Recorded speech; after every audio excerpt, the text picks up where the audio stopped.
This is CBN NewsWatch. Hello, everyone. Thank you so much for joining us for CBN NewsWatch. I'm George Thomas. We begin with the growing frustrations in the criminal investigation into the death of George Floyd.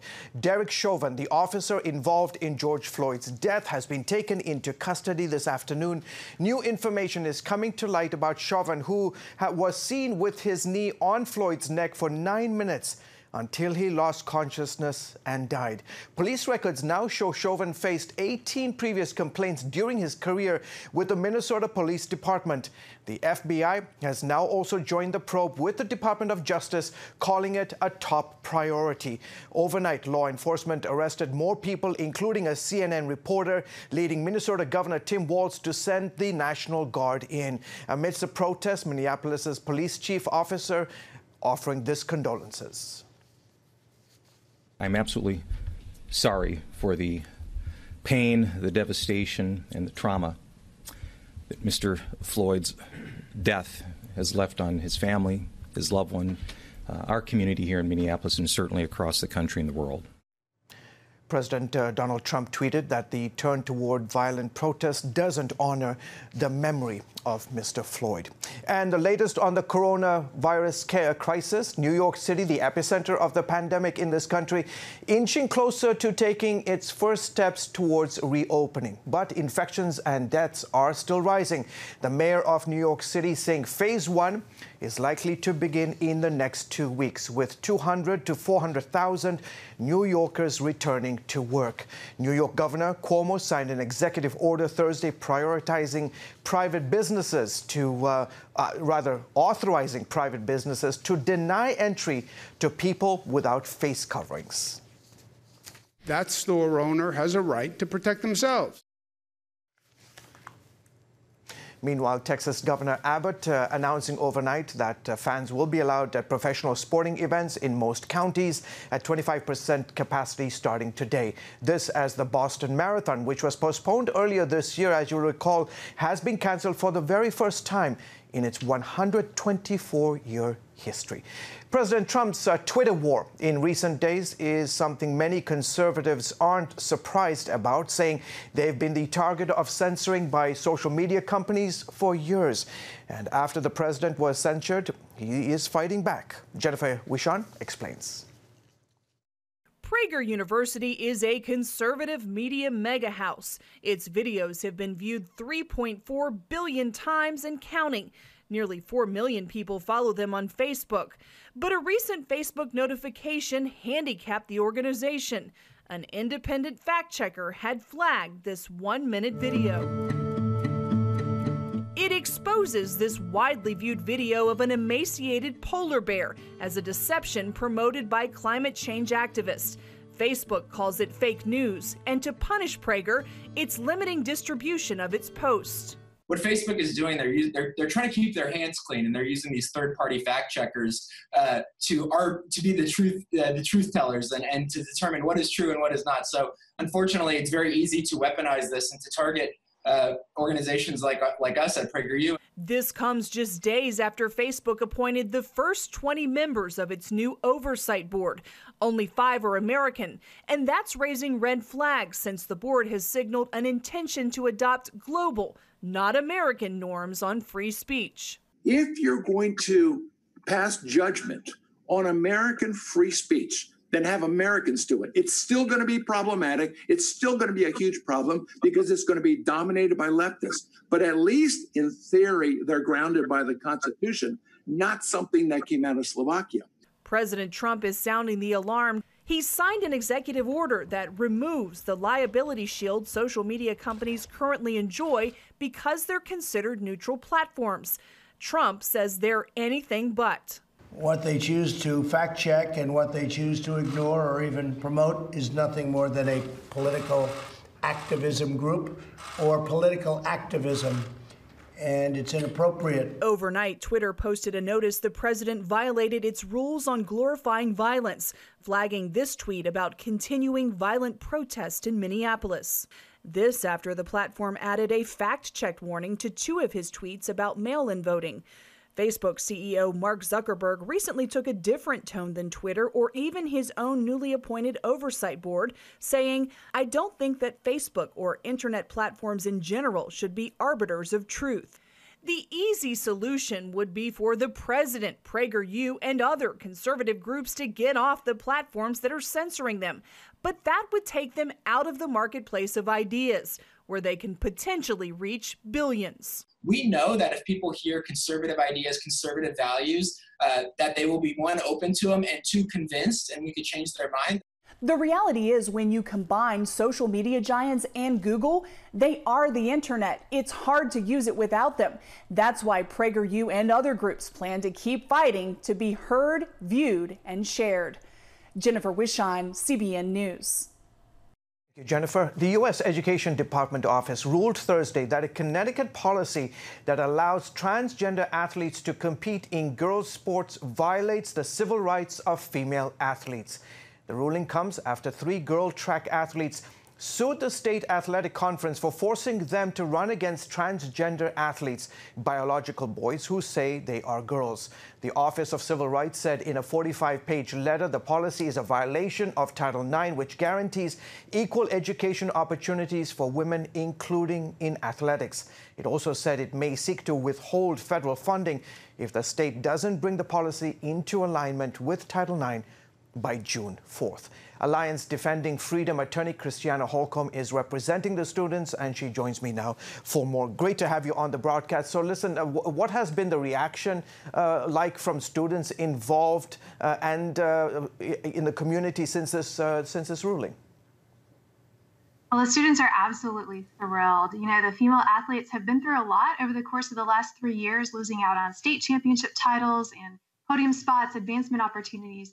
And so to know that the U.S. Department of Education has agreed with them that allowing males to compete in their sports violates Title IX was just an incredibly encouraging moment for them. What will the schools have to do in order to abide by this ruling and align the policy with Title IX? Well, they need to bring their policy in compliance with the law, and that means ensuring that only biological females are competing in the girls' category in female sports. Does the requirements mean completely doing away with allowing transgender athletes to compete with their chosen identity? Well, we absolutely think everyone should be able to compete, and Title IX has a place for everyone to compete. The question is, where is it most fair and where is it most consistent with federal law? And so what we're asking for and what the U.S. Department of Education has decided is that it is only right for biological females to compete in the female category. Will this have any impact in other states and school systems?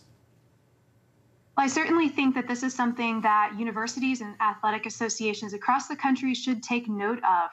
Look, this is the first time that the federal agency charged with enforcing Title IX has clearly stated that it is a violation of federal law to allow males to take away those athletic opportunities from female athletes. So I do think it could have broader ramifications across the country. All right, terrific. We will have to leave it there. Christiana, thank you so much for coming on the broadcast. Christiana Holcomb is with the Alliance Defending Freedom. Okay, folks, coming up, one woman's journey through the adoption of her autistic son made her YouTube famous. Now, a recent decision she made, wow, it is coming under heavy fire. We will have that story in a moment. But before we go to the break, here's a look at what's trending on CBNNews.com.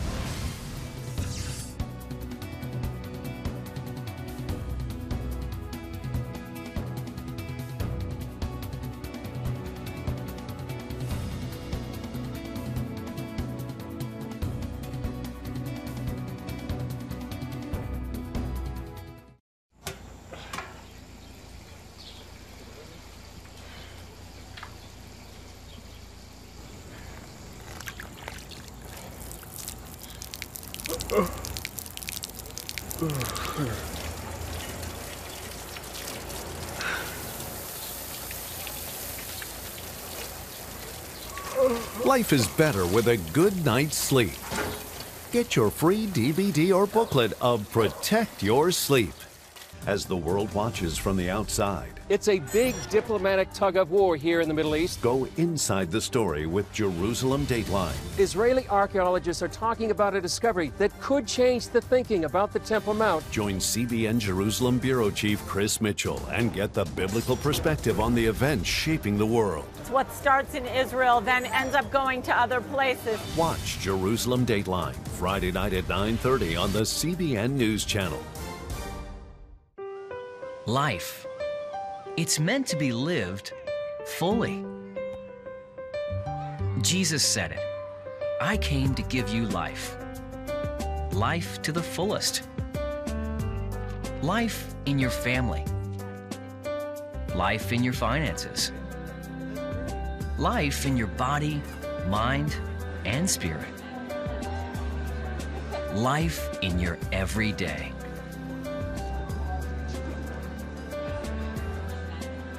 At CBN.com, we're taking what Jesus said seriously.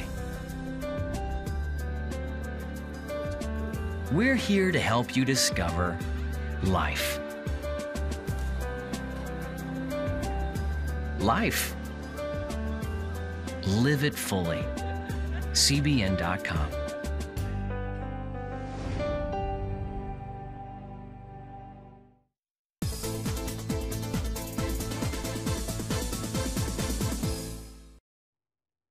Folks, welcome back. You're watching the CBN News Channel. A well-known YouTube family is coming under fire for placing their adopted son in a different home 2 years after bringing him home from China. Micah and her husband James live in Ohio and have been sharing their life on YouTube since 2014 with over 1 million subscribers between their two channels.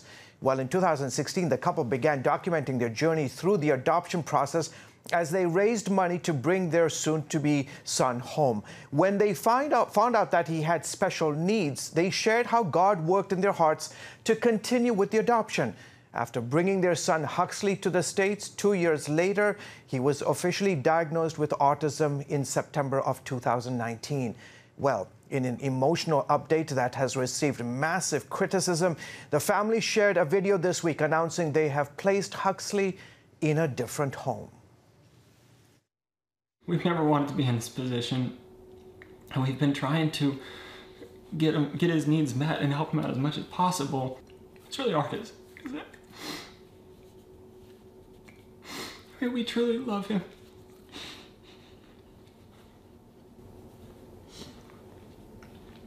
There's not an ounce of our body that doesn't love Huxley with all of our being. There wasn't a minute that I didn't try our hardest, and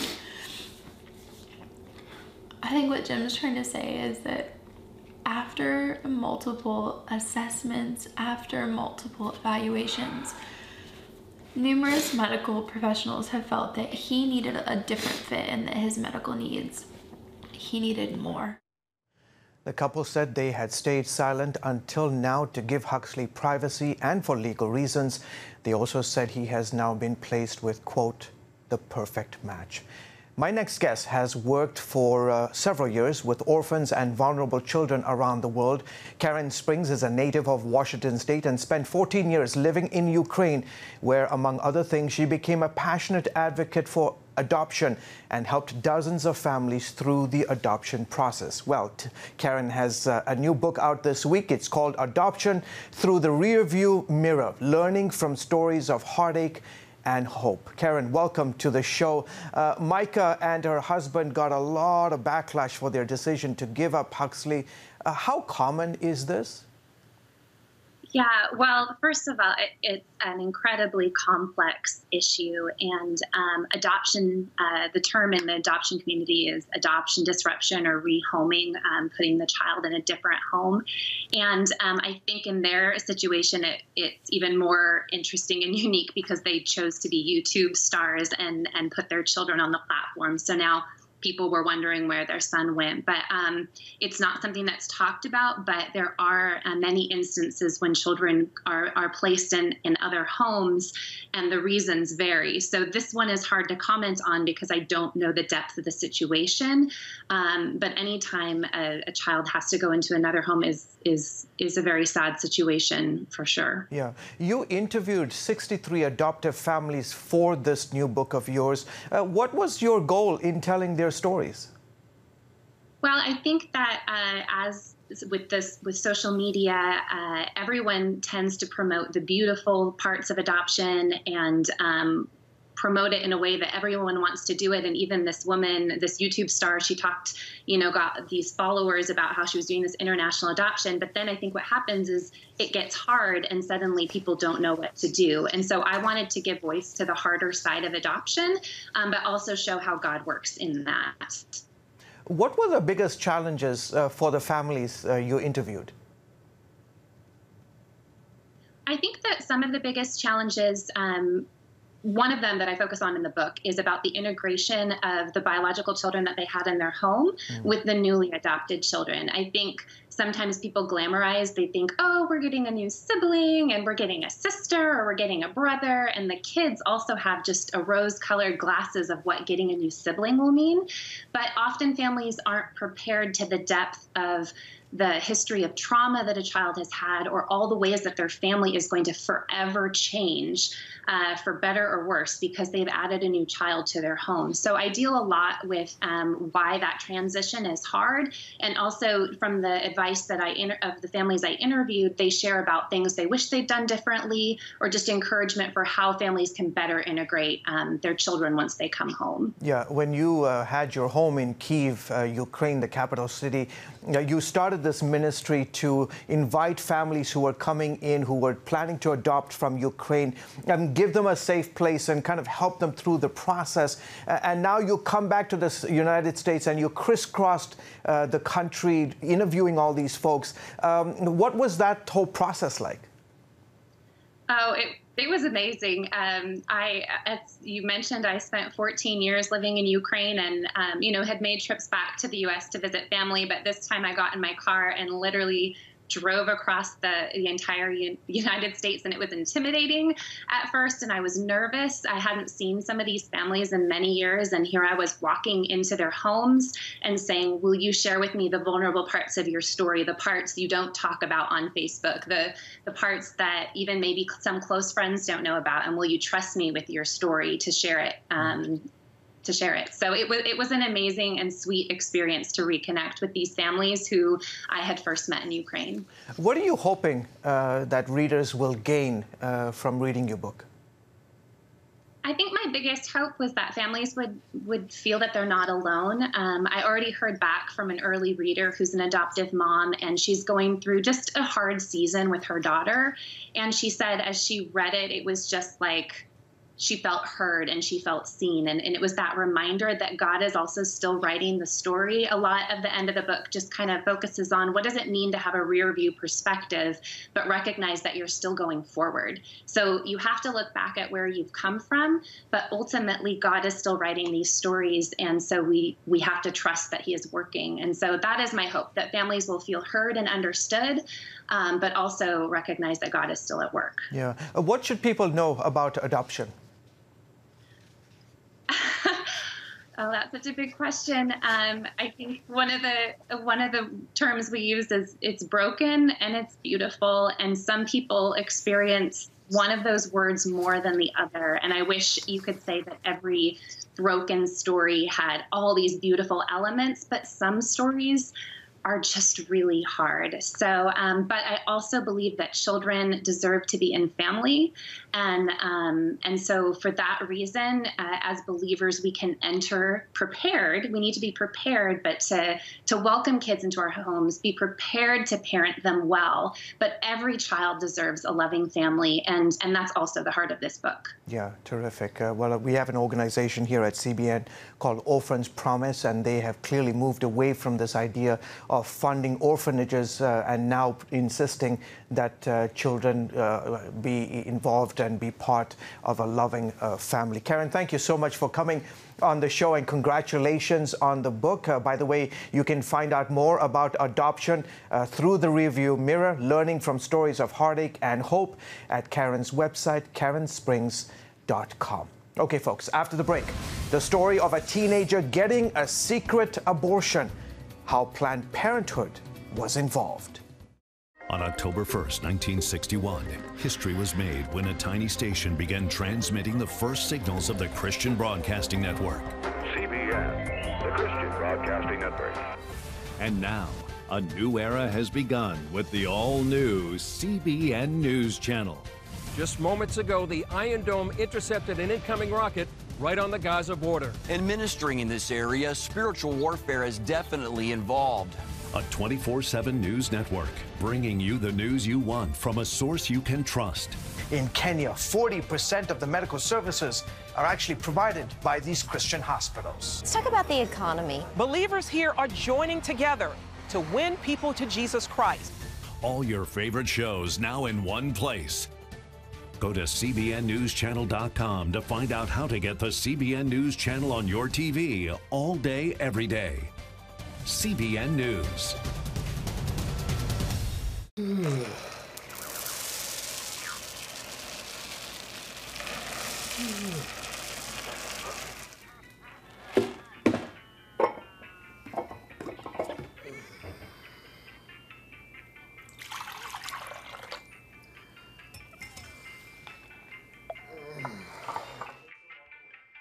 Life is better with a good night's sleep. Get your free DVD or booklet of Protect Your Sleep today. Life. It's meant to be lived fully. Jesus said it. I came to give you life. Life to the fullest. Life in your family. Life in your finances. Life in your body, mind, and spirit. Life in your everyday. At CBN.com, we're taking what Jesus said seriously. We're here to help you discover life. Life. Live it fully. CBN.com. Welcome back to the CBN News Channel. A warning today about the force behind a new film on a Pennsylvania girl getting an abortion behind her parents' back. As Paul Strand reports, Planned Parenthood is involved and pro-life advocates say it could do a lot of harm. Never, rarely, sometimes always presents a world where it seems getting an abortion is the only right answer. I went to the doctor. Are you okay? That looks like a positive. I'm just not ready to be a mom. Ted Baer of the pro-family site movieguide.org. So they make you feel sorry for her. So then you go and you want to get everybody an abortion. So this is propaganda. Planned Parenthood is fully behind the film, even volunteering some of its actual staffers to appear in it. I want to spend a few minutes talking with you about your relationships, okay? It's part of a big push. Planned Parenthood decided to start a Hollywood office last year and is pumping millions of dollars into the Hollywood office. Abby Johnson's story of turning away from managing a Planned Parenthood clinic is the focus of the film Unplanned. She thinks this new movie is the pro-abortion side's answer to Unplanned and other pro-life efforts. I'm not surprised at all that they would do anything, come up with some sort of story to try to demean all of the work that the pro-life movement has done. This film received a PG-13 rating, while Unplanned, about Johnson walking away from Planned Parenthood, was rated R. Of course, we're not going to show that to teenagers. This fits Hollywood's agenda. This fits the liberal media's agenda. The Los Angeles Times raves. It's exquisite. Let's romanticize abortion and show this sympathetic character who needs to have an abortion. Let's make that widely available to teenagers. Baer slams the decision to label Never, Rarely, Sometimes, Always as PG-13.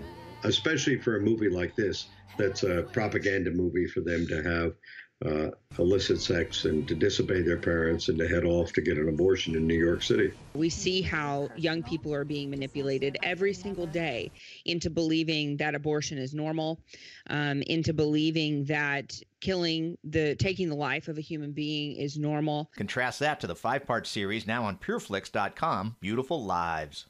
It takes people behind the scenes of the abortion industry with 5 former abortion workers. Johnson hopes teens choose Beautiful Lives over the other film.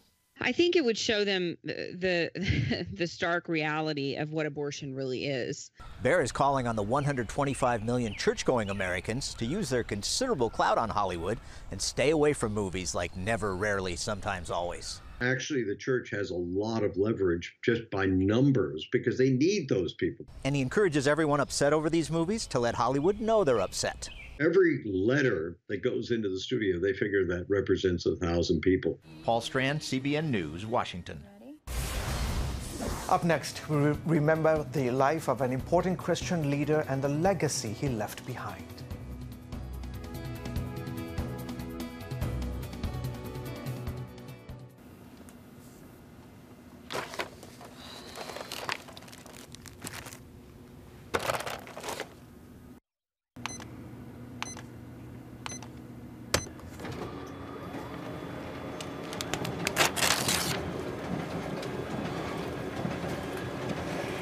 Life is better with a good night's sleep. Get your free DVD or booklet of Protect Your Sleep today. I'm Ephraim Graham, and this is Studio 5. Cruise with me as I discover the good things happening in the world of music, sports, television, and movies. The fact that Ryan Coogler was going to be directing the film, I knew that something special was going to happen.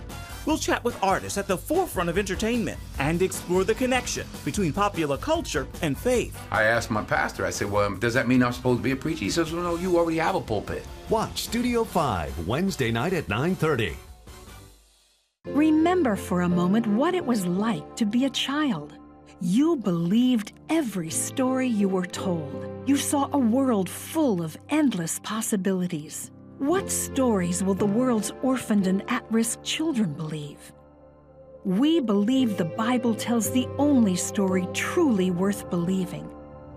We believe that every child should have the opportunity to dream, the chance to take challenges and turn them into possibilities, the chance to stand on the promises of God, to recognize their place in the greatest story ever told. They have their whole lives ahead of them. Theirs is a world of endless possibilities. They are looking for a story to believe. We will tell them that story. Will you join us?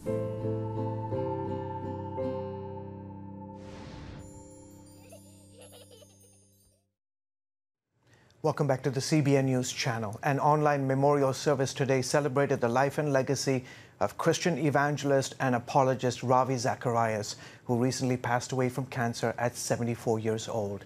The popular author, speaker, and founder of Ravi Zacharias International Ministries spent the greater part of his life defending Christianity. The celebration of Zacharias' life was held at Passion City Church in Atlanta, and while more than 100,000 people were watching online. Vice President Mike Pence, baseball player Tim Tebow, and other leaders paid tribute to Zacharias, Pence calling him a gentle giant of faith. He'd always answer the arguments of the skeptic or the cynic, giving the reason for the hope that he had, but doing so with gentleness and respect, recognizing at the other end of the question was always a person made in the image of God. Yeah, it's absolutely, what a tragedy and so sad. I remember reading his books and I could never even get through the preface. It was so intellectually filled with so much weight to it. Okay, folks, that is it for this edition of CBN Newswatch. From all of us here in the studio as well as in the control room, my excellent producer Kayla and my man Jacob, who does the floor directing for us, just wish you all a fantastic weekend. From all of us here at the Christian Broadcasting Network, be safe, be healthy, stay home. Goodbye and God bless.